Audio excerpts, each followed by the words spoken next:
Mummy ഒരു കാര്യം ചോദിക്കട്ടെ? യശോണോ? യശ്, ഇത്തുവിന് കേക്ക് ഇഷ്ടമാണോ? ഇഷ്ടമാണോ? നമുക്കെന്നാ ഇന്നൊരു ബർത്ത്ഡേ പാർട്ടിക്ക് പോയാലോ? യശ്, യശോണോ? കുഞ്ഞുങ്ങളെ ഒരുക്കുക എന്ന് പറയുന്ന ഒരു ടാസ്ക് തന്നെയാണ്. അത് ഞാനിങ്ങനെ മനസ്സിലാക്കി വരുന്നു. നാട്ടിൽ നിന്ന് വന്നപ്പോൾ എന്തായാലും കുറേ നല്ല നല്ല ഫ്രോക്കുകൾ എടുത്തിട്ടുണ്ടായിരുന്നു. അപ്പോൾ ഓരോരോ പാർട്ടിക്കും ഫംഗ്ഷനൊക്കെ പോകുമ്പോൾ ഇടാമല്ലോ. എന്തായാലും അവളും ഞാനും കൂടെ എൻജോയ് ചെയ്താണ് അത് ഇട്ടത്.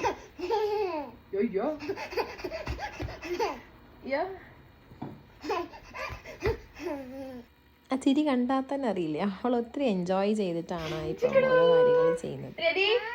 റെഡിയായോ?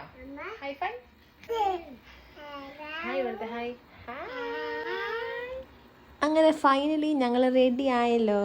റെഡിയായി, ഇതാണ് ഞങ്ങളുടെ ഫൈനൽ ലുക്ക് കേട്ടോ. അതിനുശേഷം ഞങ്ങൾ ഇതേ ബർത്ത്ഡേ പാർട്ടിക്ക് പോയി. കഴിഞ്ഞ ദിവസം ഞങ്ങൾ രൂത്ത് ബേബിയുടെ ബർത്ത്ഡേക്കാണ് പോയെങ്കിൽ ഈ പ്രാവശ്യം ഞങ്ങൾ സേറ ബേബിയുടെ ബർത്ത്ഡേക്കാണ് പോയത്. അപ്പം ബർത്ത്ഡേക്ക് പോയി നമ്മൾ കുറച്ച് നേരം അവിടെ എവിടെയൊക്കെ കറങ്ങി. അങ്ങനെ കുറേ പേരെ കണ്ടുമുട്ടി. അന്ന് വന്നവരിൽ മിക്കവരും ഉണ്ടായിരുന്നു ഇന്നും. ബർത്ത്ഡേക്ക് ഇതാണ് സേറ ബേബി കേട്ടോ.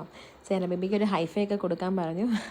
അതിനുശേഷം ഞാനും ടുട്ടുവും കുഞ്ഞും കൂടെ കുറച്ച് നേരം കളിച്ച് പപ്പയുടെ അടുത്ത് പോവുക, എന്നെ കാണുമ്പോൾ എൻ്റെ അടുത്ത് വരിക, അങ്ങനെ ഇതായിരുന്നു ഫുഡ് കേട്ടോ. അന്നുണ്ടായിരുന്ന സെയിം ഫുഡ് തന്നെയാണ്. പിന്നെ സ്റ്റാർട്ടറായിട്ട് കട്ട്ലറ്റ് കൂടെ ഉണ്ടായിരുന്നു. പിന്നെ ഇത്രയും കുഞ്ഞുങ്ങളുണ്ടായിരുന്നു കേട്ടോ അന്ന് ആ പ്രോഗ്രാമിന്. അതിലൊരു കുട്ടിയെ ഭയങ്കരമായിട്ട് ഇത്തുവിന് ഇഷ്ടമായി.